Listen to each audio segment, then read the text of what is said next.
Good morning. परमेश्वर का धन्यवाद हो इस सुंदर से समय के लिए और इस सुबह के लिए। और आइए हम सभी अपने स्वरों को उठाएंगे और प्रार्थना करेंगे। एक बार फिर आपके चरणों तले आते मेरे खुदा सुंदर से समय के लिए मेरे प्रभु जी परमेश्वर पिता, आपने हम सभी भाई बहनों को परमेश्वर पिता फिर से अपने भवन में एकत्रित किया। मेरे खुदा प्रभु जी, एक बार फिर से हम आपके नाम को धन्यवाद, आपके नाम को ऊंचा उठाए, आपके नाम की महिमा करें। मेरे प्रभु जी, उस प्रेम के लिए हम आपका धन्यवाद देते हैं जो प्रेम प्रभु जी आपने हमसे किया है। मेरे खुदावन, मेरे प्रभु जी, हम प्रार्थना करते हैं आज की सभा के लिए, आज के फellowship के लिए। मेरे खुदा परमेश्वर पिता, हम सब परमेश्वर पिता यहाँ पर इकट्ठा हुए आपके नाम को परमेश्वर पिता ऊंचा उठाने के लिए। आप सारी चीज़ों में परमेश्वर पिता मदद कीजिए, अगुवाई कीजिए। मेरे प्रभु जी, जो कुछ भी परमेश्वर पिता हमारे द्वारा सबों के द्वारा होता है मेरे प्रभु जी, वो सब कुछ मेरे खुदावंत आपकी ओर से हो और एक परमेश्वर पिता वो आशीषित भरा एक जीवन परमेश्वर पिता हम सबों के जीवन हम सबों के साथ में होने पाए। प्रभु जी, हम प्रार्थना करते हैं मेरे ईश्वर राजा आज के अनमोल वचनों के लिए। मेरे खुदावंत परमेश्वर पिता, आज का जो संदेश है मेरे प्रभु जी, जो वचन है मेरे खुदावंत परमेश्वर पिता, आपने परमेश्वर पिता पास जी उनके पास हृदय में डाला है। मेरे प्रभु जी, वो शब्द परमेश्वर पिता आप दीजिए और परमेश्वर पिता वचनों से हम सभी से आप बोले और बातचीत करें मेरे प्रभु जी। और हम सब परमेश्वर पिता उनको सुनकर आपकी आज्ञाओं को और आपके परमेश्वर पिता मार्गों में चलने वाले बने मेरे प्रभु जी। मेरे खुदावंत, हम प्रार्थना करते हैं यहाँ पर आए हुए हर एक जनों को प्रभु जी हम आपके हाथों में सौंपते हैं। सब परमेश्वर पिता अपने हृदय को लेकर आए हैं। आप प्रभु जी इनके हृदय में अपने प्रेम को, अपने वचनों को परमेश्वर पिता भरे और इन सबों से परमेश्वर पिता आप बोले, आप बातचीत करें मेरे खुदावंत। आगे की हर एक चीजों में परमेश्वर पिता हम आपका धन्यवाद देते हैं। वर्शिप टीम को प्रभु जी हम आपके हाथों में सौंपते हैं, एक अच्छी वर्शिप हो और सारी चीजें मिलकर प्रभु जी हम सब परमेश्वर पिता आपकी आराधना हृदय और सत्य मेरे प्रभु जी। आगे के हर एक कार्य को प्रभु जी हम आपके हाथों में सौंपते हैं। सारा धर्म हम आपको देते हैं। प्रार्थना मसीह यीशु के नाम से मांगते हैं। सबको गुड मॉर्निंग, जय मसीह की। जैसा कि फिलिपियर 4:4 में लिखा है, हमें से किसको पता है फिलिपियर 4:4 में क्या क्या लिखा है? प्रभु में सदा आनंदित रहो। मैं फिर कहता हूँ आनंदित रहो। तो आज के दिन में हम सब खुश हैं यहाँ पे। उसी आनंद के साथ, उसी जोश के साथ हम परमेश्वर की आराधना करेंगे और उसे महिमा देंगे। हमसे बरनी न जाए मसीह तुम्हारी महिमा, हमसे बरनी न जाए मसीह तुम्हारी महिमा। तुम स्वर्ग छोड़ कर आए, तुम स्वर्ग छोड़ कर आए, तुम मुक्ति बहारत लाए कि पापी लिए बचाए मसीह तुम्हारी महिमा। हमसे बरनी न जाए मसीह तुम्हारी महिमा। अंधों को आके जीना, अंधों को आके जीना, कोविद को चंगा तेरा भी बोलते किए जिता मसीह तुम्हारी महिमा। हमसे बरनी न जाए मसीह तुम्हारी महिमा। पानी पर चल दिखलाना, पानी पर चल दिखलाना, तूने हवा को डांट समाया कि लिए बचाए मसीह तुम्हारी महिमा। हमसे बरनी न जाए मसीह तुम्हारी महिमा। हमसे बरनी न जाए मसीह तुम्हारी महिमा। तेरा प्यार है महान, तेरा प्यार है जहां, मैं जो पहले खुदा था तूने डाली तुझमें जान। तेरा प्यार है महान, तेरा प्यार है जहां, मैं जो पहले खुदा था तूने डाली तुझमें जान। क्यों ना बोलूं फिर मैं तेरी जय जयकार, क्यों ना बोलूं फिर मैं तेरी जय जयकार, जय जयकार, जय जयकार। तूने मेरे लिए क्या कुछ किया, जय जयकार, जय जयकार। तूने मेरे लिए क्या कुछ किया। मेरी सूरत बिगड़ी थी, मेरा दिल था खाली, तूने सिंचा लहू से बाकी राहें हरियाली। मेरी सूरत बिगड़ी थी, मेरा दिल था खाली, तूने सिंचा लहू से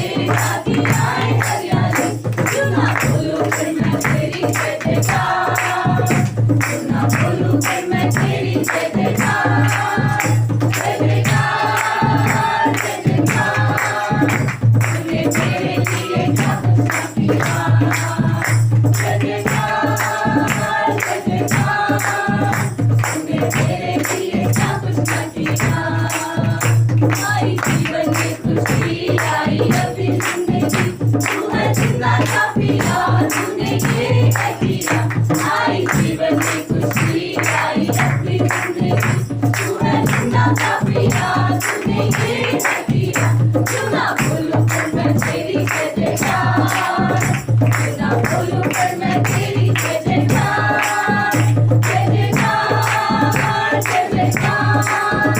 तूने मेरे लिए क्या कुछ किया, जय जयकार, जय जयकार।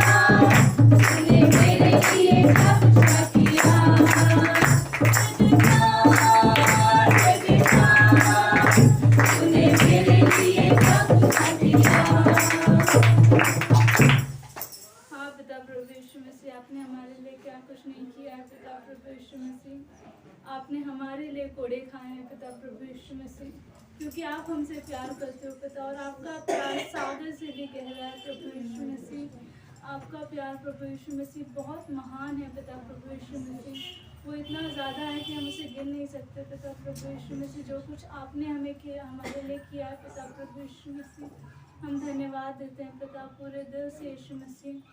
आपको धन्यवाद देते हैं और उस प्यार के लिए धन्यवाद देते हैं जो आप हमसे अभी भी करते हो पिता। चाहे हम जितने पाप करें, जितनी बार गिरे पिता प्रभु यीशु मसीह, आप हमेशा हमें संभालने के लिए खड़े रहते हो पिता प्रभु यीशु मसीह।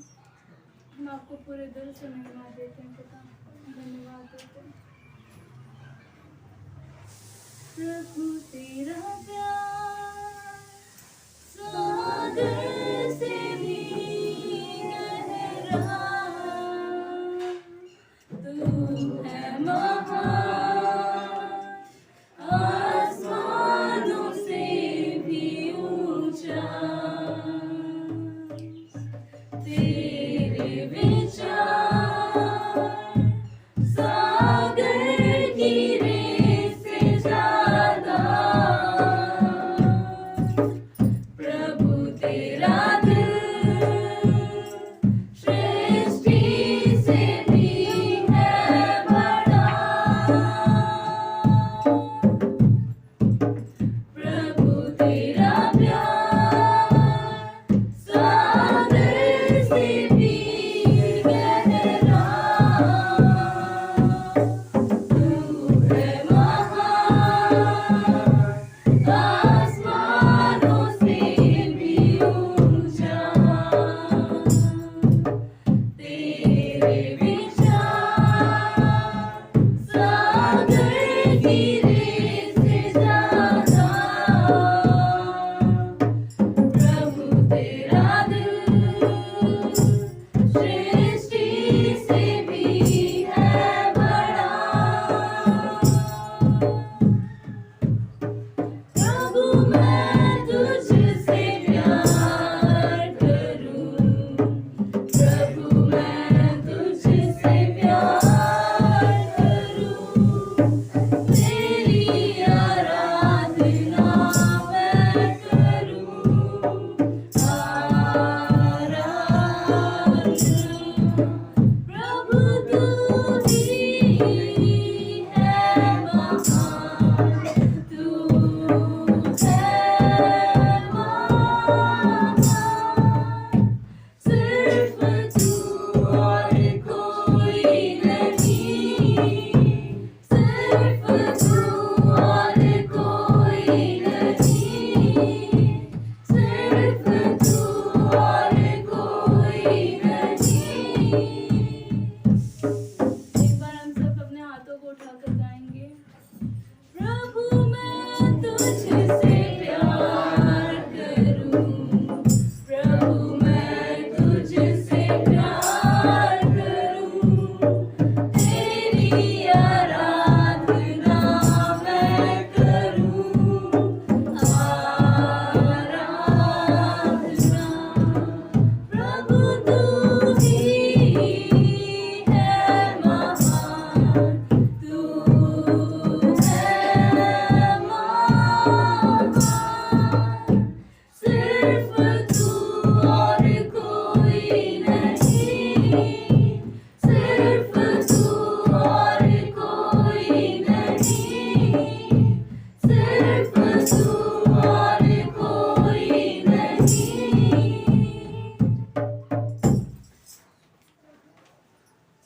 हाँ पिता प्रभु यीशु मसीह, सिर्फ आप और कोई नहीं पिता प्रभु यीशु मसीह, आपके जैसा महान कोई नहीं है पिता प्रभु प्रभु यीशु मसीह।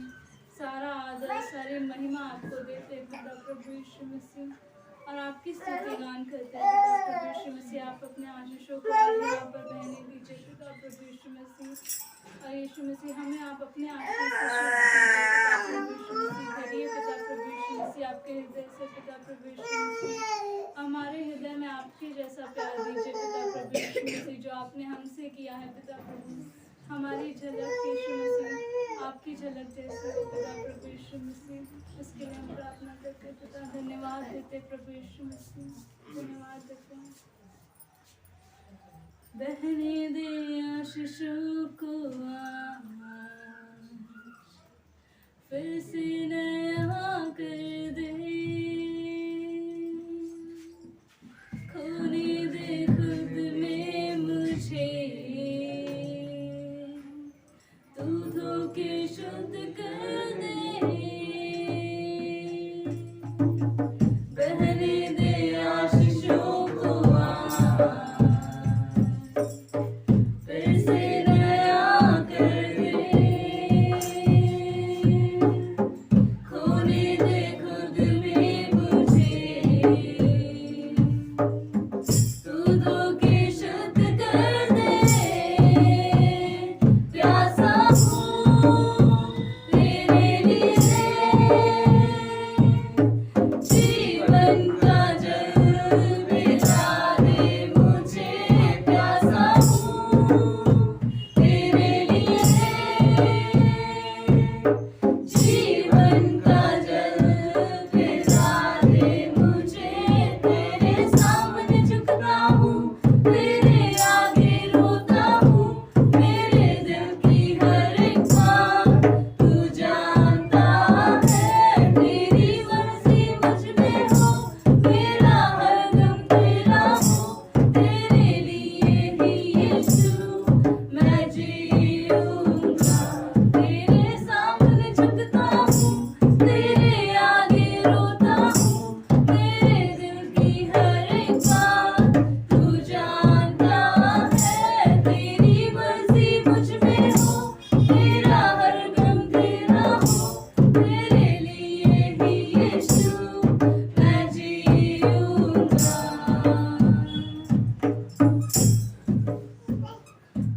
आराधना तेरी आराधना, आखिरी सांस तक करता रहूंगा। तेरे नाम को मैं महिमा सारी जिंदगी देता रहूंगा। आराधना तेरी आराधना, आखिरी सांस तक करता रहूंगा। तेरे ही नाम को मैं महिमा सारी जिंदगी देता रहूंगा। तू योग्य है, तू योग्य है, तू योग्य है, तू योग्य है। सारा आदर महिमा के योग्य है तू, हर प्रशंसा हर स्तुति के योग्य है तू। सारा आदर महिमा के योग्य है तू, हर प्रशंसा हर स्तुति के योग्य है तू।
आपको देते हैं पिता प्रभु यीशु मसीह। धन्यवाद पिता प्रभु यीशु मसीह हमारे जीवन में आने के लिए पिता प्रभु यीशु मसीह। धन्यवाद पिता हमें उस पाप से निकालने के लिए पिता प्रभु यीशु मसीह।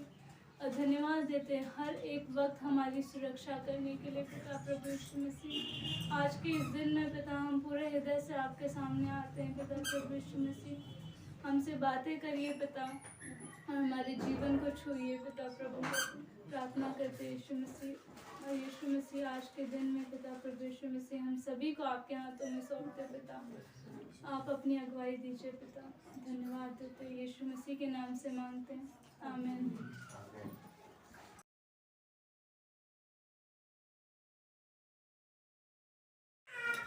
चाहे घोर अंधेरों ने हो मुझे घेरा, सुनी राहों पर हूँ मैं अकेला। चाहे घोर अंधेरों ने हो मुझे घेरा, सुनी राहों पर हूँ मैं अकेला। मैं ना डरूंगा, मैं ना डरूंगा, तू मेरा बल, तू मेरी ढाल, यीशु तू ही मेरी चट्टान। आंधी हो या हो तूफान, यीशु मेरा सर्वशक्तिमान। तू मेरा बल, तू मेरी ढाल, यीशु तू ही मेरी चट्टान। आंधी हो या हो तूफान, यीशु मेरा सर्वशक्तिमान। निराशाओं ने हो जब घेरा, उलझनों में पड़ा मन मेरा। निराशाओं ने हो जब घेरा, उलझनों में पड़ा मन मेरा। मैं ना डरूंगा, मैं ना डरूंगा, तू मेरा बल, तू मेरी ढाल, यीशु तू ही मेरी चट्टान। आंधी हो या हो तूफान, यीशु मेरा सर्वशक्तिमान। तू मेरा बल, तू मेरी ढाल, यीशु तू ही मेरी चट्टान। आंधी हो या हो तूफान, यीशु मेरा सर्वशक्तिमान। असंभव कुछ भी नहीं, असंभव कुछ भी नहीं, असंभव कुछ भी नहीं, यीशु नाम में असंभव कुछ भी नहीं। यीशु जो साथ है, यीशु तू जो साथ है, यीशु तू जो साथ है। तू मेरा बल, तू मेरी ढाल, यीशु तू ही मेरी चट्टान। आंधी हो या हो तूफान, यीशु मेरा सर्वशक्तिमान। तू मेरा बल, तू मेरी ढाल, यीशु तू ही मेरी चट्टान। आंधी हो या हो तूफान, यीशु मेरा सर्वशक्तिमान।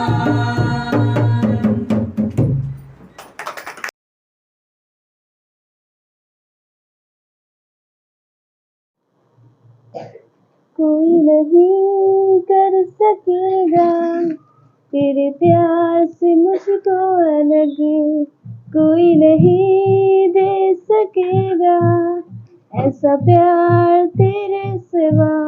कोई कोई नहीं तेरे सिवा, कोई नहीं तेरे सिवा। चाहे छोड़े मुझको ज़माना, चाहे छोड़े मुझको मेरे अपने, फिर भी तू नहीं छोड़े मेरा साथ।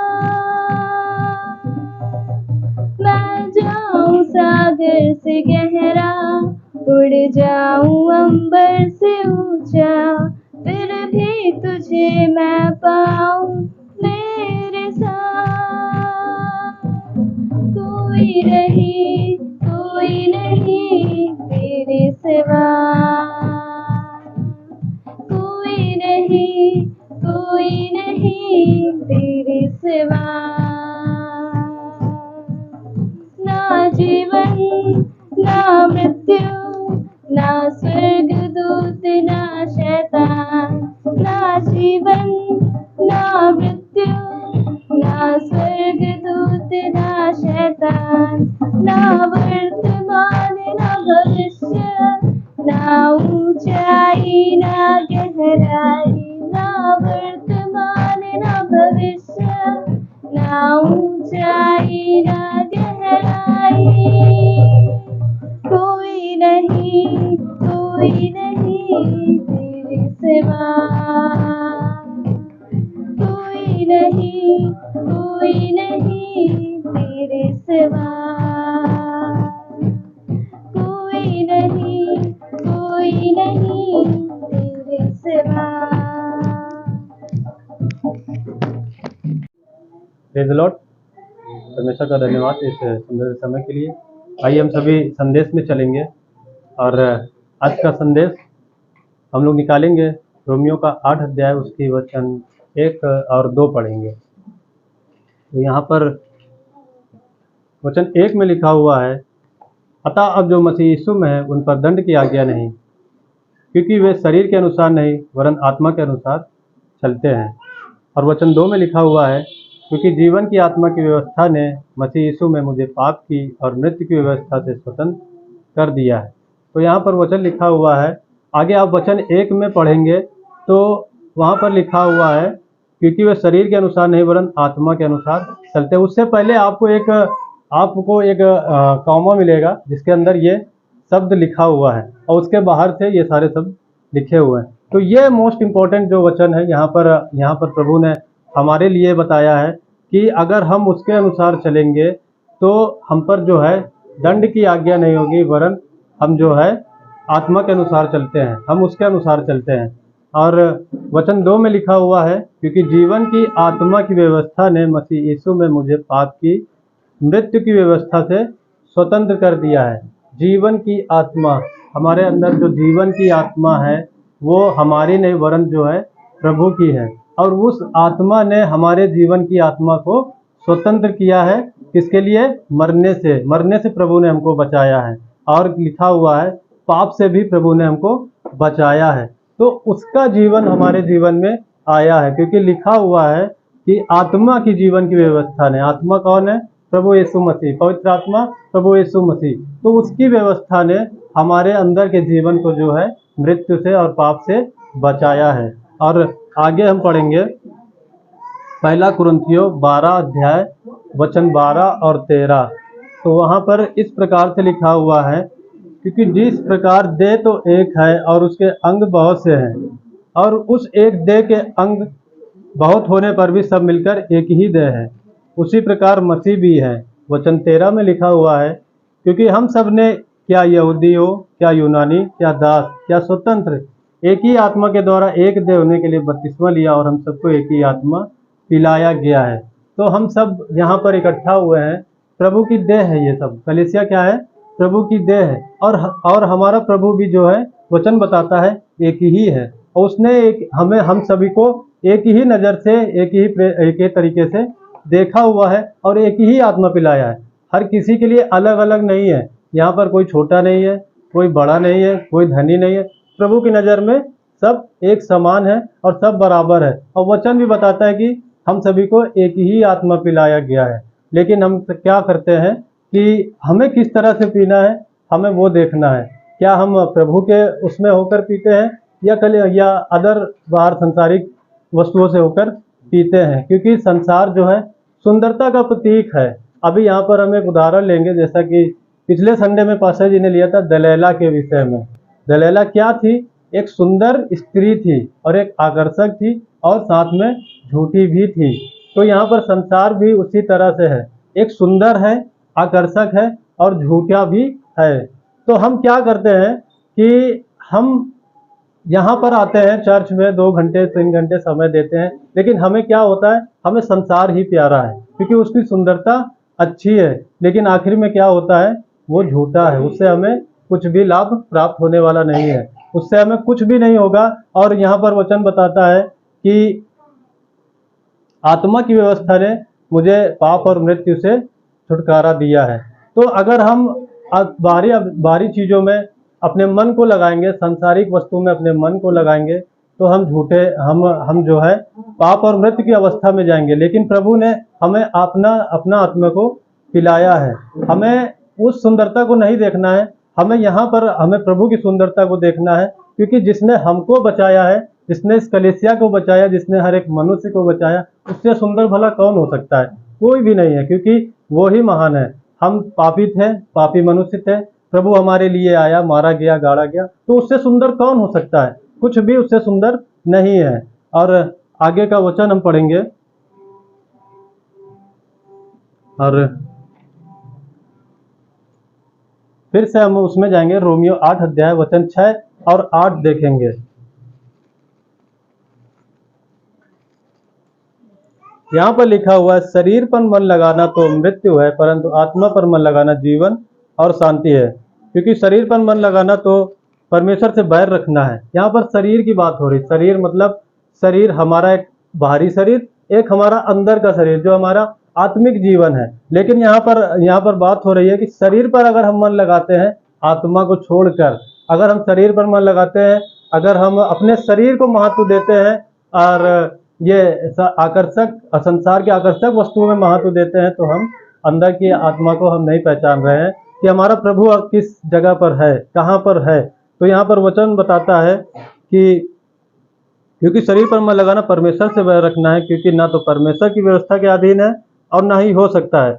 और जो शारीरिक दशा में है वे परमेश्वर को प्रसन्न नहीं कर सकता।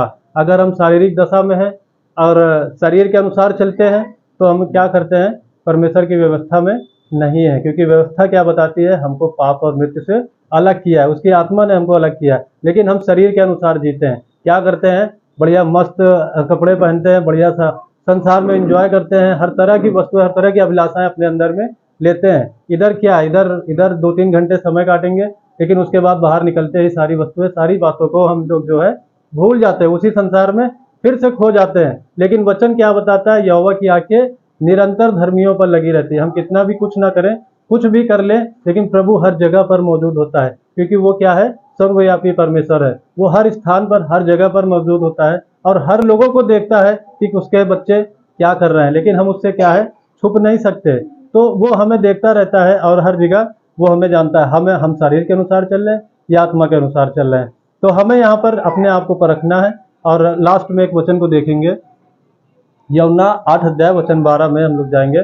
तो वहां पर लिखा है, जो मेरे पीछे होलेगा वह जीवन की ज्योति पाएगा, क्योंकि जगत की ज्योति परमेश्वर है। परमेश्वर वादा करता है कि जो मेरे पीछे होलेगा वो जीवन की ज्योति पाएगा। जो मेरे, वहां पर किसी का नाम नहीं दिया हुआ है, वहां पर किसी के बारे में नहीं लिखा हुआ है। ये ज्यादा धन कमाते इनके विषय में लिखा हुआ है, ये थोड़ा धन कमाते इनको बेकार करो, इनको बाहर निकालो। वहां पर लिखा हुआ है, जो मेरे पीछे होलेगा। हर एक की बात होती है, जो उसके पीछे होलेगा वो जीवन की ज्योति पाएगा, वो कभी नहीं मरेगा, वो अनंत जीवन देने वाला परमेश्वर है। अगर हम जीवन अपना संसार में ढूंढते हैं तो उधर कुछ भी नहीं है, उधर कोई भी जीवन नहीं है। जीवन है तो सिर्फ यहाँ पर है, परमेश्वर है तो सिर्फ यहाँ पर है। तो हमें क्या करना है, अपने जीवन को परमेश्वर के हाथों में देना है, और वही सच्ची ज्योति है, वही हमारा परमेश्वर है। तो आप सभी को जय मसीह जी। तो परमेश्वर का धन्यवाद आज के दिन के लिए। मत्ती का 25 अध्याय 14 से आगे हम लोग देखेंगे। मत्ती का 25 सब पहुंच गए, ठीक है। 14 वचन इस प्रकार लिखा है, क्योंकि ये उस मनुष्य की सी दशा है जिसने परदेश जाते समय अपने दासों को बुलाकर अपनी संपत्ति उनको सौंप दी। यहाँ पर क्या हो रहा है?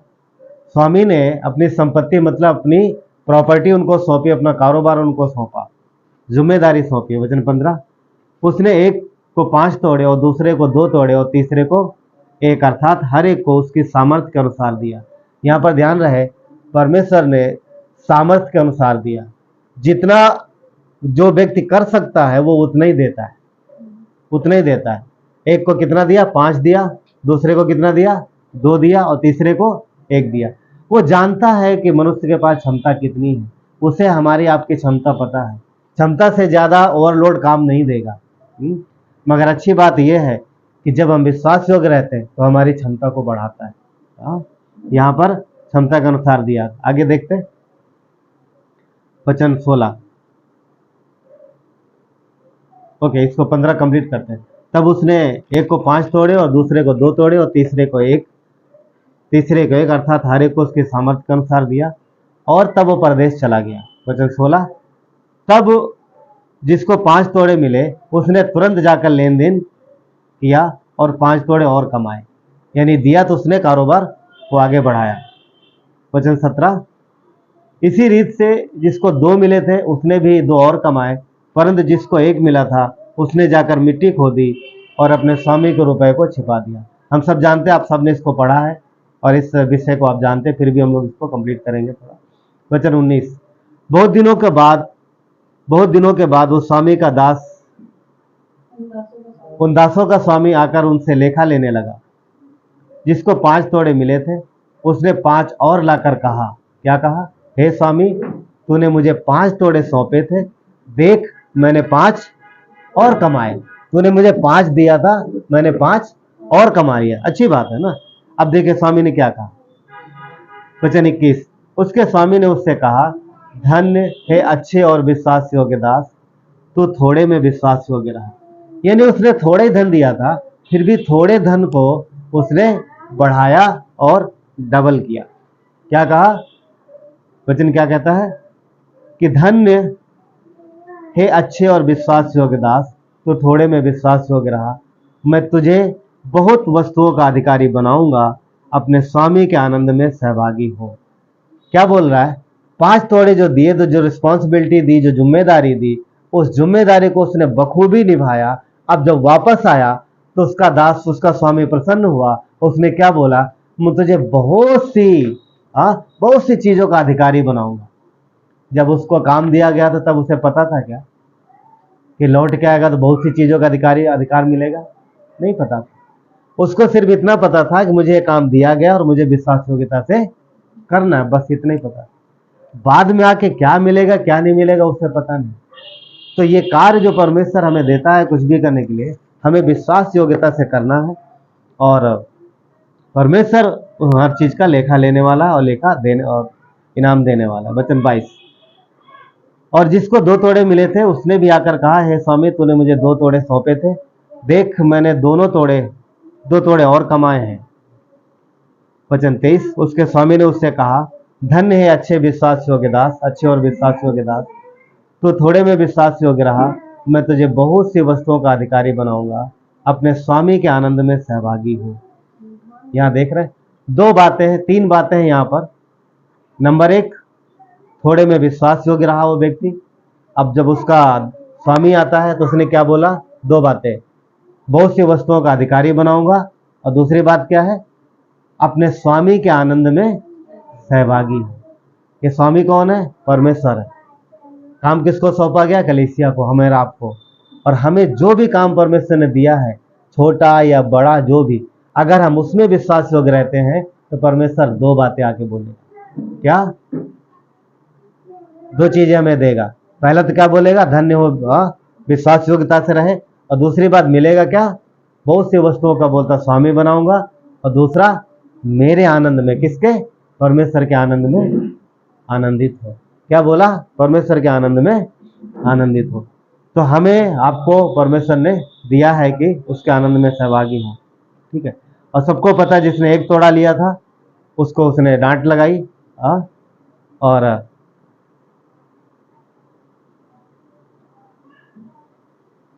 ठीक है, तो हम सब जानते हैं, वचन 24 भी पढ़ लेते हैं। तब जिसको एक तोड़ा मिला था उसने आकर कहा, है स्वामी तू मुझे जानता था, मैं तुझे जानता था कि तू कठोर मनुष्य है और तू जहां कहीं नहीं बोता वहां से काटता है। देखिए, जिसको एक मिला था वो जानता था कि उसका स्वामी थोड़ा टाइट व्यक्ति है और वो जहां नहीं बोता वहां से भी, मतलब जहां उसने निवेश नहीं किया वहां से भी वो इनकम कमा लेता है। मगर फिर भी इसके बावजूद भी उसने क्या किया कि जहां नहीं छींटता वहां से बटोरता है। इसलिए मैं डर गया और जाकर तेरा तोड़ा मिट्टी में छुपा दिया। देख, जो तेरा है वो ये है।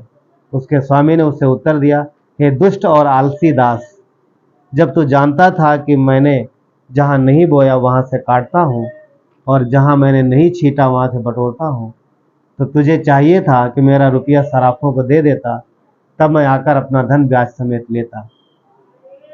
इसलिए वो तोड़ा उससे ले लो और जिसके पास 10 तोड़े हैं उसको दे दो, क्योंकि जिस किसी के पास है उसे और दिया जाएगा और ताकि उसके पास बहुत हो जाए, परंतु जिसके पास नहीं है उससे वो भी जो उसके पास है ले लिया जाएगा। वचन 30, इस निकम्मे दास को बाहर अंधेरे में डाल दो जहां रोना और दांत पीसना होगा। जो विश्वास योग्य नहीं रहा उसको डांट पड़ी है, पर जो विश्वास योग्य रहा है उसको परमेश्वर ने क्या बोला, मैं तुझे बहुत सी वस्तुओं का अधिकारी बनाऊंगा और मेरे आनंद में सहभागी हो, मेरे आनंद में सहभागी हो। जिस विषय में बात कर रहे वो यह है कि परमेश्वर को धन्यवाद दो और थोड़ी वस्तुओं में विश्वास योग्य रहो, थोड़े में विश्वास योग्य रहो। जो भी परमेश्वर ने दिया है उसको थाम कर रखना। चलिए प्रार्थना करेंगे। प्यारे परमेश्वर, धन्यवाद देते हैं आज के दिन के लिए। प्रभु परमेश्वर, हम अपने हृदय को आपकी ओर लगाते हैं पिता। प्रभु ये आपकी देह है परमेश्वर। प्रभु यीशु, वचन कहता है कि जन्म से पहले आप हमें जानते थे, हम आपके पास थे प्रभु।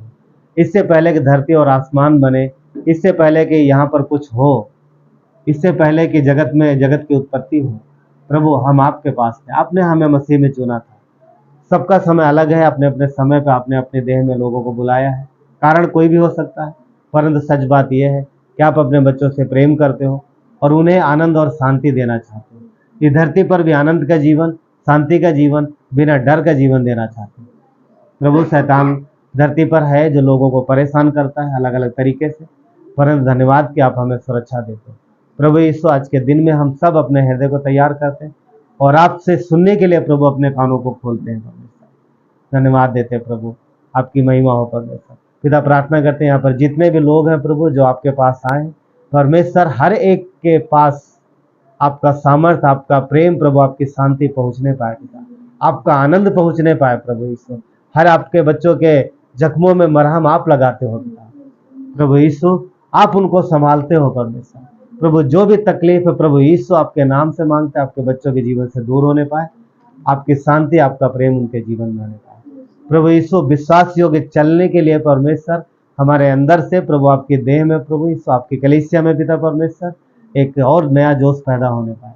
हम संसार की वस्तुओं का, उनकी तकलीफ, संसार की तकलीफों का सामना करें आपके नाम से प्रभु यीशु, विश्वास के द्वारा आपके पीछे चले। धन्यवाद देते हैं परमेश्वर, आपकी महिमा हो। मसीह यीशु के नाम से मांगते हैं, आमीन। अब बैठ सकते हैं।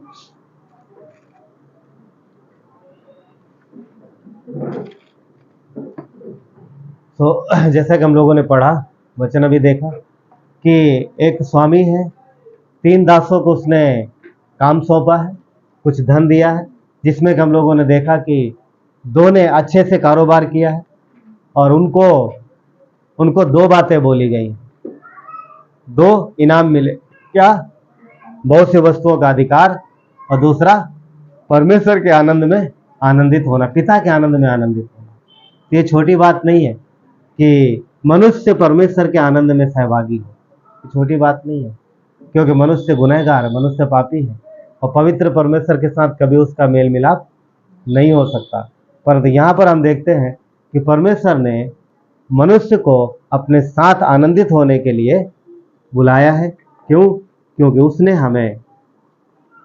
हमें जो काम दिया था, जो दिया था, उस पर विश्वास योग्य पाया।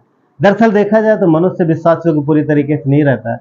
वो तो परमेश्वर का धन्यवाद हो कि परमेश्वर विश्वास योग्य, परमेश्वर विश्वास योग्य है। तो आज जिस विषय में हम लोग बात कर रहे हैं, वो ये है कि परमेश्वर को धन्यवाद दो और थोड़े में विश्वास हो जाओ। हर इंसान के अंदर एक स्वभाव है। क्या स्वभाव पता है? एक ऐसा स्वभाव है जो अधिक से अधिक पाने की इच्छा रखता है। एक ऐसी लालसा मनुष्य, सारे मनुष्य जितने भी धरती पर है, उनके अंदर एक लालसा होती है, एक इच्छा होती, जो और ज्यादा पाना चाहते हैं। और कई बार ये इच्छा बहुत प्रबल होती जाती है, और जब ये इच्छा ज्यादा बढ़ जाती है तो फिर क्या होता है पता? मनुष्य के लिए वो दुखदाई हो जाती है, वो दुखदाई हो जाती है। और कई बार इसी लालसा का फायदा उठाकर शैतान मनुष्य के जीवन में आता है। अदन के बगीचे में क्या हुआ था, सबको पता है? अदन के बगीचे में जहां पर पहला मनुष्य वहां पर था, और उसके लालसा को ही तो बढ़ाया शैतान ने, लालसा को बढ़ाया। और लालसा जब बढ़ गई तब उसने क्या किया? आज्ञा उल्लंघन किया।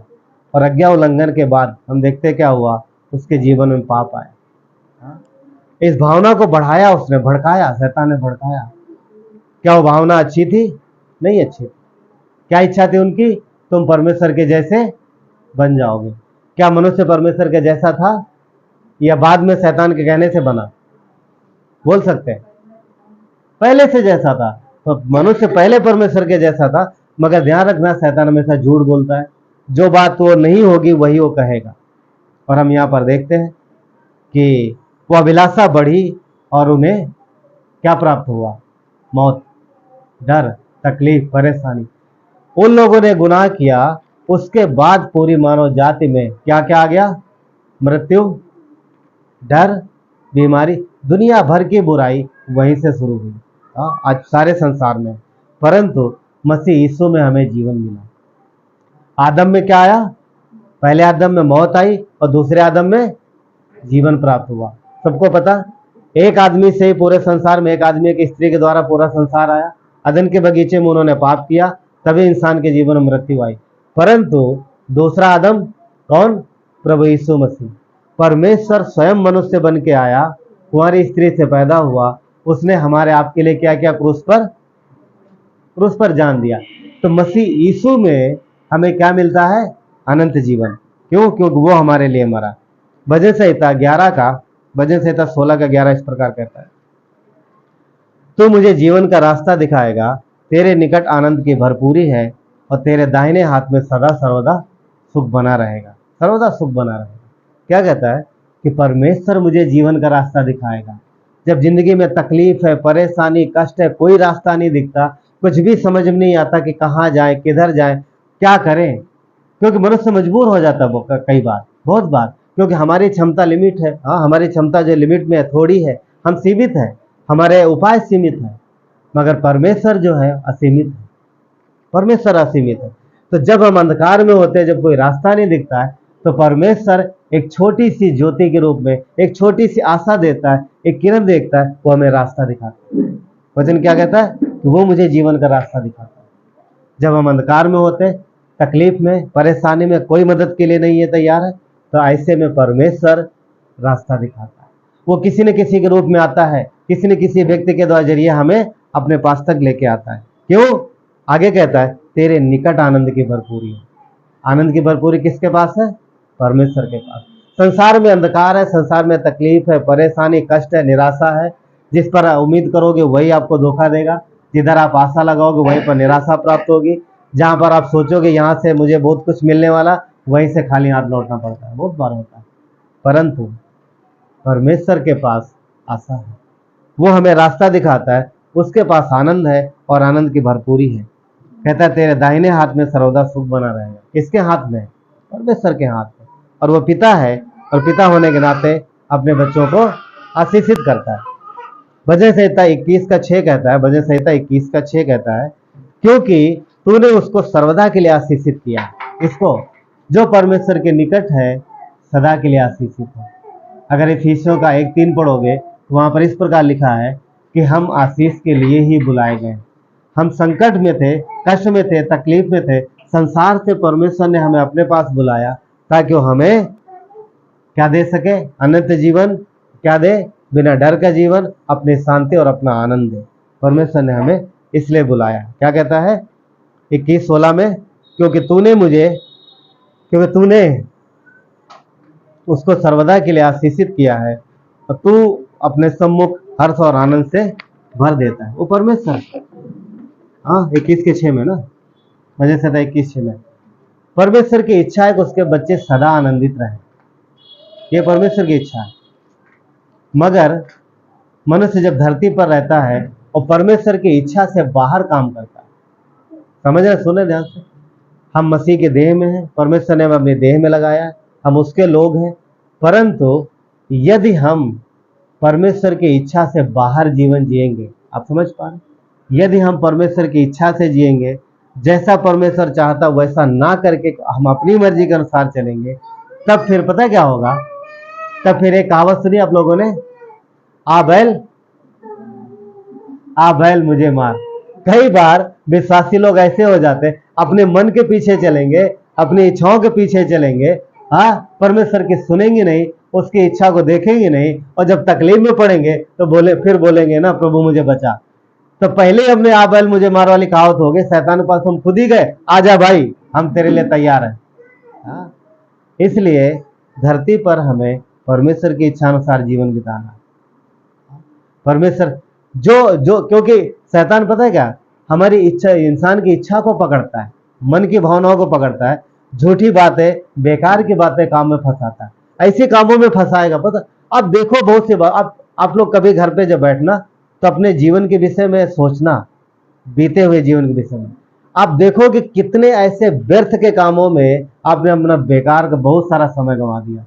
उस समय वो काम बड़े जरूरी लग रहे थे, आज आपको लगेंगे वो बेकार के काम थे। कितनी बार शैतान ऐसे फंसाता है हम लोगों को, ऐसे कामों में फंसा देगा जो लगेगा बहुत जरूरी, भैया इसके बगैर तो कुछ हो ही नहीं सकता, मगर बाद में लगता है तो बेकार काम में फंसे हुए थे। ये झूठ के कामों में फंसाता है, व्यर्थ कामों में फंसाता है, जो बहुत जरूरी जान पड़ते हैं पर जरूरी होते नहीं है। इसलिए ऐसे में पता क्या छीन लेता हमसे वो, ऐसे में छीनता है आनंद, परमेश्वर का आनंद, और अपनी शांति छीन लेता है ना। आनंद छीनता है, शांति छीन लेता है। जो परमेश्वर हमारे दिल में उसने आनंद रखा है, जो उसने में शांति रखा है, दिया है, वो छीन लेता है। क्यों? परमेश्वर क्या कहता है, थोड़े में विश्वास योग्य रहो। पर शैतान क्या बोलेगा, थोड़े में तुम्हारा बनेगा क्या, हाँ, थोड़े में तुम क्या कर पाओगे, तुम्हारे लिए तो बहुत कुछ चाहिए, तुम्हें बिजनेस शुरू करना है, तुम्हें इतने लाख चाहिए, तुम्हारे पास कुछ 1000 ही है, होता है। शैतान ये दिखाए। तो परमेश्वर ने क्या बोला, यदि तुम थोड़े में विश्वास योग्य रहोगे तो परमेश्वर फिर हमें बढ़ाता है। सच्चा आनंद, पता, सच्चा आनंद परमेश्वर की ओर से आता है और वो हमारे पास और आपके पास है। मगर जब हम उसके झूठ में, जो हमारे कान में बोलता है, अगर हम उसके झूठ में विश्वास करेंगे तो फिर आनंद चला जाता है। कई बार सब कुछ होता है, उसके बावजूद भी यदि हमने परमेश्वर के साथ अच्छा रिश्ता नहीं रखा और उसकी नहीं सुना, तो कई बार नकारात्मकता इतनी ज्यादा आ जाती है जीवन में कि सब कुछ होने के बावजूद भी हमें कुछ भी अच्छा नहीं लगता। कभी किसी के साथ हुआ? अच्छी बात नहीं हुआ। सुनो, एक परिवार था पुणे के किसी कैंपस में, वो काम करते थे, पति पत्नी थे, बच्चे भी थे, ठीक है, काम करते थे। और उनके जीवन में एक बात थी, अच्छा जॉब में थे, अच्छी जॉब में थे, सब कुछ था, और कोई दिक्कत नहीं, रहने खाने पहने कोई भी दिक्कत नहीं थी, और वही उसी कैंपस में रहते थे, वही काम करते थे। मगर वो हमेशा पता क्या करते, हमेशा कंप्लेन करते थे, हमेशा नकारात्मक बातें करते थे। आपस में जब बात करते थे तब भी उनके दिल से हमेशा एक नकारात्मकता या फिर नफरत, जैसा, नफरत नहीं बोल सकते मगर निगेटिविटी निकलती थी हमेशा। स्टाफ के विषय में कंप्लेन करना, जो साथ में लोग उनके विषय में कंप्लेन करना, जगह के विषय में कंप्लेन करना, नहीं कुछ मिला तो मौसम खराब हो गया उसी के विषय में कुड़कुड़ाना। अब समझ पा रहे हैं, समय बारिश ज्यादा हो गई उसी के विषय, मतलब कभी भी अच्छी बातें नहीं बोलते, अच्छी बातें नहीं बोलते। परमेश्वर को जानते थे, बस यही लोग थे। और काफी दिनों से उस कैंपस में काम कर रहे थे। सोचो कैसा, क्यों हो रहा था उनके साथ ऐसा? हाँ? सब कुछ है, कोई समस्या नहीं है, पर हमेशा नकारात्मक बातें, हमेशा नकारात्मक बातें, अपने साथ वालों के विषय में भी, किधर भी नहीं कुछ, तो कभी पत्नी के विषय में, कभी पति के विषय में, कभी बच्चों के विषय में, हमेशा। क्या था पता? यीशु को जानते थे, मगर पता क्या था, कई साल से विश्वास में थे, कई साल से वहां काम भी कर रहे थे, मगर एक चीज थी, उन्होंने परमेश्वर के प्रेम को नहीं प्राप्त किया, परमेश्वर के इच्छा को नहीं जान पाए थे, और ना ही उन्होंने धन्यवाद देना शुरू किया, और ना ही उन्होंने उस थोड़े में विश्वास योग्य रहना सीखा था। हालांकि उनकी जरूरत के हिसाब से बहुत कुछ था उनके पास, हमेशा नकारात्मकता निकल रही थी, और जो चीजें थी सब कुछ था उनके पास, पर उस चीज का कोई भी आनंद नहीं ले पा रहे थे। क्यों? क्योंकि हमेशा तो मन में नकारात्मक बातें थी, कभी भी उन्होंने परमेश्वर के प्रेम को नहीं जाना, कभी भी नहीं जान पाए। सब कुछ था उनके पास, परंतु उन्होंने सिर्फ और सिर्फ किस चीज पे फोकस किया? जो वस्तुएं उनके किसी काम की नहीं थी, या वो चीजें जो नहीं भी थी, जिनका कोई मतलब नहीं, हमेशा नकारात्मक बात करते रहे। शायद समाज में ऐसे लोग आप लोगों को मिले हो, कभी कभी आप ऐसे व्यक्ति से मिले हो जिससे भी जब भी मुंह खोलेगा तभी कुछ ना कुछ गलत ही बोलेगा। हाँ, कभी संतुष्ट ना रहने वाले व्यक्ति से शायद आप मिले हो, ऐसे होते हैं संसार में बहुत सारे लोग। मगर संसार की बात अलग है, पर जब हम प्रभु में हैं तो क्या उसने नहीं बोला? फिलिप्पियों 4:4 क्या कहता है? जोर से बोलो, प्रभु में सदा। हाँ, क्यों? कि फर्क नहीं पड़ता हमारे पास चीजें हैं पर्याप्त नहीं है, फर्क नहीं पड़ता हम कष्ट में जा रहे हैं या क्या चीज, कुछ भी क्या है हमारे पास क्या नहीं, इससे ज्यादा फर्क नहीं पड़ता। फर्क इससे पड़ता है कि हमारा परमेश्वर हमारे साथ है और वो हमें सदा अपने आनंद में आनंदित रखता है। अगर परमेश्वर है तो सारी चीजें बेटर हो सकती।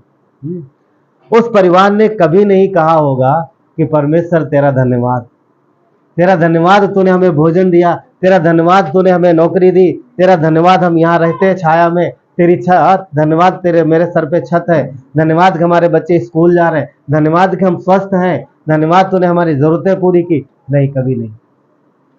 क्या चीज? सिर्फ कंप्लेन कंप्लेन कंप्लेन। क्या अच्छी बात है? एक सवाल है, क्या ऐसा स्वभाव सिर्फ उन्हीं का हो सकता है या नहीं हो सकता? कंप्लेन। प्रभु ये मांग रहे कब से, इतने दिन से प्रार्थना कर रहे, नहीं है, ये नहीं है, वो नहीं है, ये चीज वो चीज वो चीज, बहुत कुछ हो सकता है। मगर ध्यान से सोचो, कितनी ऐसी बातें हैं जो परमेश्वर ने आपके जीवन में अच्छी की है। कई बार जब हमारा फोकस, हमारा ध्यान नकारात्मक चीजों पर रहता है तो शैतान बड़ी चालाकी से जो परमेश्वर ने हमें ब्लेसिंग दी है उसके ऊपर पर्दा डालते चला जाता है हमारी आंखों के सामने, ताकि हमें नकारात्मक चीजें ही दिखाई। कभी भी हम उन बातों के लिए उसका धन्यवाद ना दे जो हमें वो दे रहा है। आप स्वस्थ रहे, आप सोते हैं, सुबह उठते हैं, परमेश्वर का धन्यवाद दीजिए। कितने लोगों को नींद नहीं आती, कितने गोलियां खाते हो, करवटें बदलते रहते हैं, आपने सुना होगा। आप स्वस्थ है, चलते फिरते, परमेश्वर का धन्यवाद दीजिए। आपके पास कपड़े, परमेश्वर का धन्यवाद दीजिए। आप खाना खा रहे हैं, परमेश्वर का धन्यवाद दीजिए। कितने लोग ऐसे जिनको 2 वक्त की रोटी नहीं मिलती। थोड़े में जो भी परमेश्वर ने दिया है, थोड़े में विश्वास योग्य रहना सीखिए और उसका धन्यवाद दीजिए। ये अच्छी बात है। परमेश्वर को ऐसा देना चाहिए। कई बार हम लोग भी ऐसे कंप्लेन करने लग जाते हैं, पर जरूरी नहीं है कि अगर हम कंप्लेन करेंगे विश्वासी होकर के परमेश्वर को जानने के बावजूद भी, तो फिर अच्छी बात नहीं है। क्यों? क्योंकि शैतान यही चाहता है कि तुम उन बातों पे फोकस रखो जो तुम्हारे पास नहीं है, परंतु उन पर तुम्हारा बिल्कुल न ध्यान रहे जो परमेश्वर ने तुम्हें दी है। जो परमेश्वर ने तुम्हें दी है उन पे बिल्कुल न ध्यान रहे। हमें हर वक्त उसका धन्यवाद देना चाहिए। हम जीवित हैं धरती पर, क्या अच्छी बात नहीं है? उसने आज नया दिन दिखाया, धन्यवाद देना चाहिए। क्योंकि हम में से कोई भी, धरती पर कोई भी व्यक्ति अपनी मर्जी से एक सांस भी नहीं ले सकता। परमेश्वर के संतान होने के नाते हमें अपने परमेश्वर पर पूर्ण विश्वास रखने की आवश्यकता है, और वो प्रेम करने वाला पिता है, और साथ ही साथ हमारे जीवन के हर एक काम को, हर एक कदम को और हमारी हर एक बात में सीरियस है। पता, परमेश्वर हमारे और आपके लिए सीरियस, समझते हैं? सीरियस समझिए। वो मनुष्य नहीं है कि फैमिलियर हो जाए, वो इंसान नहीं है कि कभी इधर करे ठीक है छोड़ो ना यार, आज हम इनसे प्रेम नहीं करेंगे, आज इनको भूल जाते हैं। ऐसा कभी नहीं। हम लोग करते हैं ऐसा, इंसान होने नाते हम फैमिलियर हो जाते हैं, परमेश्वर के साथ विश्वास से नहीं रहते। थोड़ी देर पहले जब मैं बात कर रहा था कि हम परमेश्वर से हर एक चीज का उम्मीद करते हैं कि प्रभु समय पर सारी चीजें करे, समय पर सारी चीजें दे, बेहतर से बेहतर दे, परंतु हम स्वयं कदम बढ़ाना नहीं चाहते कि प्रभु हम भी आपके लिए बेहतर से बेहतर करेंगे। क्या एक तरफा ही चाहिए? हाँ। क्या परमेश्वर के लिए हमारे अंदर जोश नहीं होना चाहिए? होना चाहिए। क्या परमेश्वर से मांगना गलत है? बिल्कुल गलत नहीं है, परंतु परमेश्वर के लिए भी तैयार रहना जरूरी है ना। इसलिए अपने आप को जांचिए, परमेश्वर के साथ बढ़िए। उसने क्या बोला? तुम एक कदम बढ़ाओ वो हमारी तरफ, परमेश्वर निकट है ना। जब हम एक कदम उसकी ओर बढ़ाते हो, 4 कदम हमारी ओर आता है। एक समय था जब हम और आप उसको नहीं जानते थे, उसने किसी न किसी को भेज करके अपने विषय में बताया, अपनी देह में लगा दिया, पवित्र किया है, अपने लहू से धोया है, अपनी जान दी, क्रूस पर जाकर के अपनी जान दी हमारे और आपके लिए। उसने अपने आप को जीवित करके दिखाया, सारे प्रमाण दिए। अब चाहता है कि हम कदम बढ़ाएं, हम कदम बढ़ाएं, परमेश्वर के प्रति सीरियस रहें, और जो भी उसने हमें दिया है थोड़े में विश्वास योग्य रहना, थोड़े में विश्वास योग्य रहना। तो जब हम विश्वास योग्य रहेंगे, क्या बोलता है? मैं तुझे बहुत सी वस्तुओं का अधिकारी बनाऊंगा और तू मेरे आनंद में। तोड़ा दिया जब उन दासों को, तब उनको ये नहीं बोला था कि तुम वापस आकर के मैं तुम्हारे लिए ये करूंगा, मगर वो विश्वास योग्य बने रहे। हाँ, परमेश्वर ने मुझे काम दिया है, मैं उस काम को विश्वास योग्यता से करूंगा। क्या मिलेगा क्या नहीं मिलेगा उससे फर्क नहीं पड़ता। जितना कमाया सारा ला करके दे दिया। 5 वाले ने 5 कमाया, वो उसने दिया, पूरा दिया। इसने 2 दिए तो उसने 2 और कमाया, सब ला के दिया। अब उम्मीद नहीं कि हमने मेहनत की हमें भी चाहिए, है ना। हमने मेहनत की भाई हमें भी चाहिए, नहीं दिया। अब परमेश्वर ने क्या बोला? 5 तोड़े दिया, 2 तोड़े वापस किया, डबल करके बोल मैं बहुत सी वस्तुओं का अधिकारी बनाऊंगा। ये परमेश्वर का प्लान है, परमेश्वर की योजना है। हम थोड़ा करते हैं, वो बहुत ब्लेस करता है, मगर उस थोड़े में हमें विश्वास योग्य रहने की आवश्यकता है, और वो चाहता है कि हम विश्वास योग्य बने रहें। कई बार बहुत बार शैतान हमें और आपको परमेश्वर के काम से दूर ले जाएगा, आपको अपने काम में फंसाएगा। और हम लोग बड़ी, आपको क्या लगता है? कई बार हम लोग सोचते हैं कि हम तो शैतान के चंगुल में फंसे हुए नहीं हैं। ध्यान से सोचो, क्या वाकई सही है? क्या वाकई सही है? वो कहीं ना कहीं तो फंसा ही लेता है। अगर ना फंसा ले तो यहाँ पर आप समय के पहले अवेलेबल। कितने सारे लोग अपने अपने देख कैसे समय, कोई टाइम पर आता, कोई लेट आता, कैसे आ रहा, क्यों आ रहा? इन समय पे कोई आके फंस जाता, कोई काम याद आता, कोई कुछ होता था, कोई कुछ हो जाता, कभी कुछ, कई सारी चीजें होती। क्या हो रहा है? शैतान की बाधाएं और डालने की कोशिश करता है, परंतु आपको विश्वास योग्य बने रहने की जरूरत है। और हाँ, ऐसा नहीं है कि इस काम में परमेश्वर आपकी मदद नहीं करेगा, वो हमेशा अपने बच्चों के साथ रहता है। अगर जब हम विश्वास योग्य रहना सीखेंगे, परमेश्वर आपके जीवन को बदलेगा। सुनिए 2 बातें, थोड़े में विश्वास योग्य रहिए, परमेश्वर का धन्यवाद दीजिए। अगर ये आप सीख जाते हैं तो परमेश्वर आपके जीवन को बदलना शुरू कर देगा। कंप्लेन नहीं, जो परमेश्वर ने दिया तेरा धन्यवाद, जो नहीं है उसके लिए प्रार्थना करो। कंप्लेन नहीं करना, क्योंकि जब हम कंप्लेन करते हैं तो हम शिकायत करते हैं, और फिर हमारा ध्यान उन्हीं चीज़ों पर रहता है जो हमारे पास नहीं है, और उन चीज़ों पर कतई नहीं रहता जो परमेश्वर ने हमारे लिए की है। यूहन्ना 15:11 में लिखा है, यीशु ने कहा मेरा आनंद तुम में बना रहे, तुम्हारा आनंद पूरा हो जाए। मेरा आनंद तुम में बना रहे ताकि तुम्हारा आनंद पूरा हो जाए। तो जब परमेश्वर का आनंद हमारे अंदर रहेगा, हमारे अंदर रहेगा, तो हमारा आनंद भी पूरा हो जाएगा। उसने क्या बोला? मेरे आनंद में सहभागी हो। दासों क्या बोला? मेरे आनंद में सहभागी हो। ये परमेश्वर का तरीका है। क्या? वो चाहता है कि हम थोड़े में विश्वास योग्य रहें। जो थोड़ा उसने दिया उसमें विश्वास योग्य रहो, और परमेश्वर का धन्यवाद देते रहो। अगर हम ऐसा करते हैं तो ऑफकोर्स परमेश्वर हमारे जीवन में अद्भुत रीत से काम करेंगे।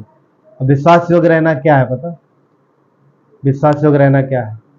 जो काम परमेश्वर की ओर से हमें मिले, जो भी काम वो दे, हमें जो भी करने के लिए दे, उसे समर्पित हृदय से, समर्पित मन से, पूरे मन से और पूरे जोश से करो, पूरे दिल से करो। क्यों? क्योंकि परमेश्वर गुप्त में भी देखता है और हमारे हृदय को जांचता है। आपको जो काम दिया जाता है, कई बार आप उसको देखने के लिए कोई नहीं होगा, मगर ध्यान रखना परमेश्वर उसको देख रहा है उन सारी कामों को। इसलिए विश्वास योग्य रहने की कोशिश करो। संसार में क्या होता है पता, दुनिया में अगर बॉस है सामने, अगर मालिक है सामने, बॉस सामने है, तो लोग एम्प्लॉय कैसे रहते हैं, एकदम बढ़िया काम करेंगे। और बॉस जरा इधर गया तो जिस दिन बॉस ऑफिस नहीं आता उस दिन ऑफिस में क्या होता है। अभी तो सीसीटीवी कैमरे लगा लिए, नहीं जब कैमरे नहीं होते तो तब, अभी तो कैमरे के डर की वजह से लोग एम्प्लॉय काम करते, पता नहीं बॉस लंदन में फिर भी देख रहा होगा, और कई बार फोन भी आ जाता है वो देखो क्या कर रहा है उधर। तो थोड़ा सा, नहीं तो जब ये सब सुविधाएं नहीं थी तो एम्प्लॉय जो ऑफिस से लोग तो मस्त रहते थे। क्यों, अभी तो डर नहीं है, बॉस नहीं है, क्या आराम करो। टीचर नहीं है क्लास में, बच्चे लोग कैसा सब शुरू हो जाते हैं, पर टीचर आते ही एकदम साइलेंट। मगर यहाँ बात अलग है पता, यहाँ अलग है। परमेश्वर की आंखें हमें हर जगह देखती हैं, हर जगह देखती हैं। तो संसार के जैसा हमें नहीं बनना। दुनिया में लोग विश्वास योग्य तब रहते हैं जब उनका अधिकारी उनके सामने रहता है। यहाँ पर क्या किया, काम दिया और वो चला गया। ऐसा नहीं लिखा वहां पर कि काम दिया और सर पे बैठा रहा, ये काम करो, लिखा नहीं लिखा, दिया और चला गया और बहुत दिन बाद लौट के आया। सेम प्रिंसिपल है यहाँ, सेम सिद्धांत है पता। परमेश्वर देता है काम और देखता है, हमें आपको विश्वास योग्य रहना है। तो ये विश्वास योग्य, और दुनिया की तरह नहीं होना, क्योंकि संसार में जब लोग सामने तभी, और जब बॉस सामने तभी लोग काम करते हैं। रोमियो का 12:2 क्या कहता है, इस संसार के जैसे मत बनो, इस संसार के सदस्य मत बनो। क्यों, क्योंकि वो तब विश्वास योग्य रहते हैं जब मालिक उनके सामने रहता है। यहाँ पर परमेश्वर ने हम और आप पर भरोसा किया, विश्वास किया, संसार से निकाला, कष्ट से निकाला, तकलीफ से निकाला, अपनी संतान बनाया है। अब कहता है जब तुम संतान हो, राज्य के वारिस हो, अधिकारी हो, तो विश्वास योग्य बने रहो। क्या कहता है, इस संसार के सदस्य ना बनो, तुम्हारे बुद्धि के नए हो जाने से तुम्हारा चाल चलन बदलता जाए। हम संसार से आए जरूर हैं, वो संसार से लाया जरूर है निकाल के, पर अब उसने हमें मसीह में लगाया है, उसने हमें अपने लहू से धोया है, उसने हमें अपनी संतान बनाया है, उसने हमें अपने पास बुलाया। अब वो कहता है कि तुम विश्वास योग्य बने रहो। हमें विश्वास योग्य बने रहने के बाद क्या आगे क्या लिखा है कि जिससे तुम्हारा चाल चलन बदलता जाए, तुम परमेश्वर की भली, भावती और सिद्ध इच्छा अनुभव से मालूम करते रहो। अनुभव से मालूम करते रहो। परमेश्वर की इच्छा क्या है पता, क्या है परमेश्वर की इच्छा? सुनो, जब मसीह यीशु धरती पर थे तो उन्होंने अपने चेलों को क्या बोला था? मत्ती के 28 अध्याय वचन 19-20 में लिखा है कि जाओ, पूरे संसार में जाओ, पूरे जगत में जाओ और बताओ मैंने क्या किया है। ऊपर जी उठने के बाद स्वर्गारोहण जब स्वर्ग में जा रहे थे तब उसने कहा था, और पूरे चेले पूरे संसार में गए और सबको क्या बताया? यीशु पर विश्वास करो। क्यों? क्योंकि बिना उसके भरोसे के कोई भी स्वर्ग नहीं जा सकता। तो परमेश्वर की इच्छा यह है कि हर एक आदमी विश्वास करे ताकि छूटे तकलीफ से, परेशानी से, कष्ट से। परंतु यहाँ पर कुछ बातें हैं इस वचन में लिखा है, जिससे तुम परमेश्वर की भली, भावती और सिद्ध इच्छा। परमेश्वर की इच्छा के 3 प्रकार है यहाँ पर। जो परमेश्वर की इच्छा है हमारे और आपके लिए, उसके 3 प्रकार है यहाँ पर। नंबर 1 क्या है? भली। आप हैं वहां पर, रोमियो का 12 अध्याय वचन 2। नंबर 1 भली, नंबर 2 भावती, नंबर 3 सिद्ध। इन तीनों के विषय में हम लोग देखते हैं थोड़ा। जो भली है उसका जो शब्द है ग्रीक भाषा में, ग्रीक भाषा में उसका वो है अगेथॉस। किसका? भली का। और इसका भली का मतलब पता है क्या है? सुखद, हितकारी और हर्षित। परमेश्वर की इच्छा का जो पहला बात है, 3 बात है ना, भली, भावती और सिद्ध। तो जो भली है, भली का ये है कि सुखद है, जो इच्छा है वो सुखद है, हमारे लिए हितकारी है, और हर्षित मतलब आनंदित करने वाली है। ये किसकी इच्छा है? परमेश्वर की इच्छा। किसके लिए? अपने बच्चों के लिए। तो हमारे आपके लिए जो परमेश्वर की इच्छा है, जो भला शब्द है, उसका मीनिंग ये है कि वो सुखद है, हितकारी है, हर्षित करने वाली। नंबर 2, दूसरा क्या है? भावती। भावती का जो शब्द है यूनानी में वो है यूएस्टोस, स्पेलिंग EUARESTOS। इसका मीनिंग है, भावती मतलब इसका मीनिंग है पूर्ण या मन भावनी। एक ऐसी इच्छा जो मन भावनी है, यानी आपको पसंद आएगी, आपके दिल को भाएगी, ये परमेश्वर की इच्छा है, मन भावनी है। किसके लिए? हमारे और आपके लिए। और नंबर 3, सिद्ध। इसका जो ग्रीक में शब्द है वो है टेलियोस, और इसका मतलब है पूर्ण और उत्तम। सिद्ध मतलब पूर्ण और उत्तम। और इसमें एक चीज और है कि पूरा करने के लिए उसमें कुछ भी करने की आवश्यकता नहीं। कहने का मतलब यह है जो सिद्ध है उसमें कुछ भी और मिलाने की जरूरत नहीं है, वो परिपूर्ण है। यानी परमेश्वर की इच्छा हमारे लिए सुखद है, हितकारी है, हर्षित करने वाली है, मनभावनी है और पूर्ण है। मतलब आप ये नहीं कहेंगे कि परमेश्वर हाँ ठीक था, आपने जो मेरे जीवन के लिए प्लान बनाया ठीक था, मगर ये वाला पॉइंट थोड़ा सा इधर आओ, सुधार देते हैं। आप समझ पा रहे? होता ना कई बार, नहीं प्लान तो बहुत अच्छा है, थोड़ा ये दिक्कत है यहाँ पर। ऐसा नहीं है, कोई भी त्रुटि नहीं मिलेगी, क्योंकि वो परमेश्वर का प्लान है, परमेश्वर की योजना, ये उसकी इच्छा है हमारे और आपके लिए। क्या है? सुखद है, हितकारी है, हर्षित करने वाली, मनभावनी है, पूर्ण है। ये परमेश्वर की इच्छा है हमारे और आपके लिए। मगर ये किसके लिए है? जो उसके निकट आते हैं। इसलिए एक विश्वासी होने के नाते, परमेश्वर की संतान होने के नाते हमें हमेशा ये जानने की कोशिश करना चाहिए कि परमेश्वर की इच्छा क्या है। शैतान बड़ी चालाकी से आपको परमेश्वर की इच्छा से दूर ले जाएगा और आपको अपनी इच्छा पे चलाएगा। वो हमेशा आपके दिमाग में डालेगा कि परमेश्वर की इच्छा तो पता नहीं कैसी है, तुम अपनी इच्छा अनुसार चलो, क्योंकि तुम्हारी इच्छा भली है। क्या मनुष्य की इच्छा भली है? अगर मनुष्य अच्छा कर लेता तो दुनिया में तकलीफ नहीं होती। इसलिए जब हम परमेश्वर की संतान हैं तो हमें परमेश्वर की इच्छा के पीछे चलना चाहिए। एक शब्द यहाँ पर और है, परमेश्वर की इच्छा अनुभव से मालूम करते रहो। अनुभव से मालूम करते रहो मतलब क्या है? अनुभव से मालूम कैसे करना?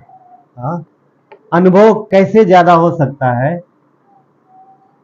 काम करके ज्यादा अनुभव होता है या देख के ज्यादा अनुभव होता है? सुनो, 2 प्रकार से हो सकता है अनुभव। एक तो सुन के या देख कर या इमेजिन करके, कल्पना करके। हाँ मैंने सुना उस डॉक्टर के विषय में, हाँ मैंने सुना उस व्यक्ति के विषय में, ये सुन के आपने अनुभव लिया। या फिर इमेजिन करके, कल्पना करके, हाँ ऐसा होगा। या फिर देख, आंखों से देखा, हाँ हाँ ये ठीक है। हाँ, जैसे कि कभी आप लोगों ने, पता नहीं, जैसे आप कभी जब जाओगे समंदर किनारे तो कुछ स्टीमर होते हैं वहां पर, जो चौपाटी पर बहुत सारे होते हैं, तो वो लोग स्टीमर होते हैं, उसमें पब्लिक को बैठाते हैं और पब्लिक को अंदर ले जाते हैं समंदर में, और बढ़िया लहरों में जाके सब उसका आनंद लेते हैं। और कुछ लोग दूर से देख के खुश होते हैं, हाँ वाह बहुत अच्छा। समझ पा रहे? कुछ लोग उसमें बैठेंगे, जाएंगे वहां आनंद लेंगे, और कुछ लोग दूर से देख के आनंदित होते रहते हैं। हम लोग जब एक दो बार गए वहां पर, तो मैं देख रहा हूँ कि कुछ लोग जो है वो नाव में बैठ के, हाँ उसमें वो रियल में आनंद ले रहे हैं, और कुछ लोग उनको देख के आनंदित हो रहे हैं। अब ये मुझे बताओ, सच्चा आनंद किसके पास? वो जो देख के खुश हो रहा वो, हाँ हाँ यहाँ ऐसा मजा, ऐसा एंजॉय कर रहे हैं, या फिर वो जो वाकई उसमें बैठा है ना? तो दोनों को अनुभव मिल रहा है, अनुभव दोनों को है, मगर खरा अनुभव किसके पास? दूसरा उदाहरण, एक आदमी को एक बढ़िया सा फल मिला, फल वो मस्त चटकारे ले खा रहा, हाँ हाँ एंजॉय करके खा रहा ना, और दूसरा देख रहा, उसके मुंह में पानी आ रहा, उसको भी अनुभव मिल रहा है कि बढ़िया है, कुछ तो है अच्छा, कुछ तो अच्छा है, क्योंकि जिस हिसाब से वो चटकारे ले खा रहा ना। तो सच्चा अनुभव किसको है? जो खा रहा उसको, जो देख रहा उसको? जो खा रहा है। सेम परमेश्वर की जो इच्छा है वो देख करके, सोच करके नहीं, चल के, हाँ उसमें चल के, जो भी उसने दिया है काम, जो भी तोड़ा दिया है, जो भी तुम्हें दिया, उसको विश्वास योग्यता से करो, वो ज्यादा बढ़िया अनुभव होगा। यहाँ जो हमने गवाहियां सुनी, पता है क्या? वो गवाहियां ये है कि उनके जीवन में हुआ है, इसलिए वो बोल पा रहे। हाँ, इसलिए वो बोल पा रहे। जैसे मैंने शालिनी को बोला, उन्होंने बोला आप बोल दो, तो मैं बोलता क्या बोलता, मैंने सुन के जो मैंने सुना वो मैं बताता, परंतु जो उन्होंने उनके ऊपर बीता वो बताया। दोनों में फर्क है। एक बात, अगर मैं बताता तो मैं क्या बताता कि जो उन्होंने मुझे बताया, पर जिसके जीवन में गुजरा है, जिसने अनुभव किया है, वो ज्यादा है। तो इसलिए परमेश्वर की इच्छा अनुभव से महसूस करने की मीनिंग ये है कि हमें उसकी इच्छा अनुसार चलना है, और जब परमेश्वर के सामर्थ्य काम आपके जीवन में प्रकट होंगे, तब वो जो अनुभव होगा वो एकदम खरा और सच्चा होगा। उसमें से कोई आपको हिला नहीं पाएगा, क्योंकि जो सुन के करते हैं हम लोग, जो सुन के अनुभव होता है वो डामाडोल होता है। इसीलिए इफिसियों के 5 अध्याय वचन 10 में लिखा है, और परखो प्रभु को क्या भाता है। इफिसियों के 5 अध्याय वचन 10 में लिखा है कि परखो प्रभु को क्या भाता है, यानी जानने की कोशिश करो। परमेश्वर की संतान होने के नाते, एक विश्वासी होने के नाते अपने जीवन में हमें जानना है कि परमेश्वर को क्या भाता है, क्या पसंद आता है। जो पसंद आता है हमें उस प्रकार से चलना है। ये सवाल है, क्या कभी आप लोग सोचते हैं ऐसा कि परमेश्वर को क्या भाता है? सोचने की जरूरत है। आप जो कर रहे हो, क्या वो काम परमेश्वर को पसंद आ रहा है? आप जैसा जीवन जी रहे हो, क्या वो परमेश्वर को पसंद आ रहा है? जानने की जरूरत। हाँ, परमेश्वर को पसंद आ। जब इस तरीके से करेंगे तो परमेश्वर आपके जीवन में अद्भुत रीति से काम करेंगे।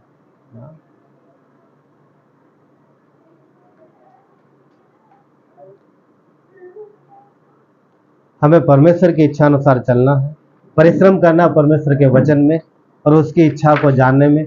जो काम परमेश्वर ने हमें दिया है उसमें हमें विश्वास योग्य बने रहना है, और जो भी थोड़ा दिया, ज्यादा दिया, जो दिया उसके लिए धन्यवाद करना। परमेश्वर को धन्यवाद देते रहो और थोड़े में विश्वास योग्य बने रहो। परमेश्वर की इच्छा मसीह यीशु में आपके लिए भली है। मसीह यीशु में उसकी इच्छा हमारे लिए भली है। शैतान परिस्थितियों में, अभिलाषाओं में फंसाता है, परंतु परमेश्वर हमें बचाता है। उसकी इच्छा क्या होती कि वो हमें परमेश्वर की इच्छा से बाहर ले जाए, क्योंकि वो यही कहेगा, अरे परमेश्वर ने इतना थोड़ा दिया, इसमें तुम क्या कर पाओगे, इतना तो है थोड़ा सा। तो परमेश्वर की इच्छा है कि हम थोड़े में विश्वास योग्य रहें, थोड़े को बढ़ाएं, ताकि परमेश्वर हमें ब्लेस करे। और बढ़ाना क्या है? उसने जो वचन दिया है, उसने जो काम दिया है, वो हमें करना है। जो परमेश्वर का संदेश मैसेज है वो हमें आगे बढ़ाना है। अगर हम थोड़े में धन्यवादी रहे होना और विश्वास योग्य बने रहना सीख लेते हैं, तो परमेश्वर सदा अपने बच्चों के साथ, सदा आपके साथ, बहुत जरूरी है। तो ध्यान दीजिएगा, कई सारे उदाहरण हैं परमेश्वर के वचन में जो थोड़े में विश्वास योग्य रहे। अगर हम धन की बात करें तो भी सारपत की विधवा याद है सबको? सारपत की विधवा, मुट्ठी भर तेल, मुट्ठी भर आटा, घड़े भर तेल, नहीं कुप्पी भर तेल, है ना? कुप्पी भर तेल, मुट्ठी भर आटा पूरा परिवार खाएगा। कितने दिन? जब तक बारिश नहीं होगी। हाँ, थोड़े में विश्वास योग्य रही थी वो। क्या परमेश्वर ने बढ़ाया उसको? ऑफकोर्स बढ़ाया। मरियम मगदलिनी कि वो गरीब थे, ज्यादा अमीर नहीं थी, पर उसके धन, उसके पास जो जमा पूंजी थी, क्या था जमा पूंजी? इत्र था। यीशु के ऊपर उंडेल दिया। क्या कभी घटी हुई उसको जीवन में? नहीं हुई। दाऊद को जानते हैं? दाऊद कितने साल गुफा में भागता रहा इधर उधर, मगर आप देखोगे वो जब घटी में था, जब गुफा में था, जब कई बार उसके पास खाने के लिए नहीं होता था, तब भी वो विश्वास योग्य रहा। ध्यान से सुनो, दाऊद घटी में विश्वास योग्य रहा, इसलिए जब उसके पास बढ़ती हुई तब भी वो विश्वास योग्य था। मगर दाऊद का बेटा सुलेमान, हाँ, सुलेमान ने कभी घटी नहीं देखी। समझ रहे? दाऊद ने घटी में जीवन बिताया, घटी में विश्वास योग्य रहा, बढ़ती में विश्वास योग्य रहा।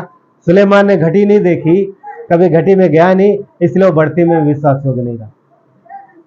बढ़ती में विश्वास योग्य रहा। अगर आप अच्छे राजाओं को लिस्ट में देखोगे तो सुलेमान का नाम अच्छे राजाओं में नहीं है उसका नाम वहां पर क्या अच्छा राजा था? हाँ, थोड़े दिन अच्छा रहा, पर बाद में वो बिगड़ गया। पर पॉइंट ये है कि यदि हम और आप जो भी ना, यदि आप घटी में या थोड़े में विश्वास से अगर रहोगे तो फिर बढ़ती आपसे दूर नहीं। यदि हम घटी में विश्वास योग्य हैं तो वे बढ़ती हमसे आपसे दूर नहीं है। परंतु यदि आप घटी में विश्वास योग्य रहना नहीं सीखे, घटी में आप विश्वास योग्य रहना नहीं सीखे, धन्यवाद देना नहीं सीखे, तो वे बढ़ती दूर ही रहेगी, वो नजदीक नहीं आएगी। इसलिए हमें घटी में जो हम परमेश्वर के साथ हैं, घटी में विश्वास योग्य रहना सीखे और परमेश्वर के पास रहें। एक चीज है, यदि एक बात और है, आप ये लिख सकते हो, यदि आप विश्वास योग्य नहीं रहे, देखो सुनो, यदि आप थोड़े में या घटी में विश्वास योग्य नहीं रहे तो आप लिख लो, आप बढ़ती में भी विश्वास योग्य नहीं रहोगे। क्यों? क्योंकि शैतान कभी ऐसा होने नहीं देगा। जब आप घटी में विश्वास योग्य नहीं हो तो बढ़ती में कभी विश्वास योग्य नहीं रह पाओगे। इसलिए जरूरी है कि हम घटी में विश्वास योग्य रहें। यीशु ने क्या बोला? मत्ती के 25 अध्याय में हमने वचन क्या पढ़ा? तो स्वामी ने क्या बोला? धन्य है अच्छे विश्वास योग्य दास, तो थोड़े में विश्वास योग्य रहा, मैं तुझे बहुत सी वस्तुओं का अधिकारी बनाऊंगा और अपने स्वामी के आनंद में सहभागी हो। परमेश्वर हमें अपने आनंद में बुला रहा है, उसने हमें आनंद के लिए बुलाया। मगर जो भी वस्तुएं हैं, जो भी चीजें हैं, जो भी वचन उसने दिया है, उसमें विश्वास योग्य रहो। जो भी आपने सुना है, जो भी संदेश आपने सुना है, जो भी परमेश्वर ने आपके हृदय से बातें की, उसको थामे रहो और उसमें विश्वास योग्य बने रहो। परमेश्वर भला है, वो खरा है। हाँ, शैतान आपको आपकी योजना में लेके जाएगा, परमेश्वर की योजना से बाहर, परमेश्वर की इच्छा से बाहर। तो परमेश्वर की इच्छा कैसी है? अच्छी है, सुंदर है, हर्षित करने वाली है, मनभावनी है और परिपूर्ण है। क्या परमेश्वर ने योजना अपने लिए बनाई है? उसको क्या चाहिए? वो तो परिपूर्ण है।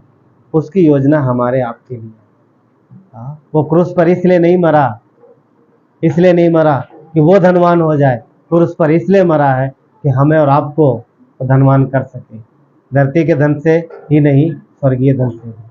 परमेश्वर अपनी इच्छा से, अपने कामों से, सामर्थ्य कामों से हमें धनवान करना चाहिए। चलिए प्रार्थना करेंगे।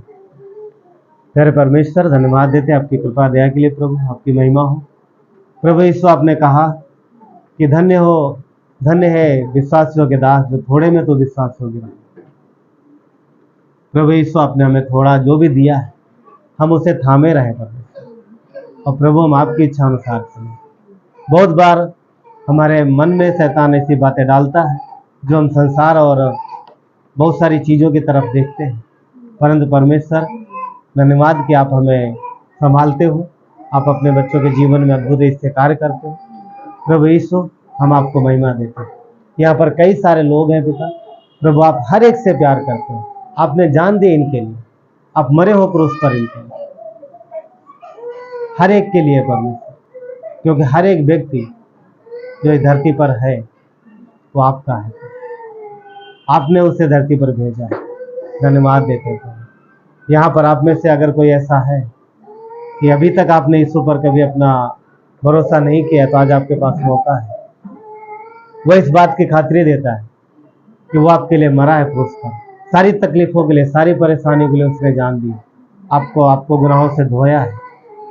आप अपने विश्वास को उस पर डाल सकते हैं और मेरे पीछे प्रार्थना कर सकते हैं।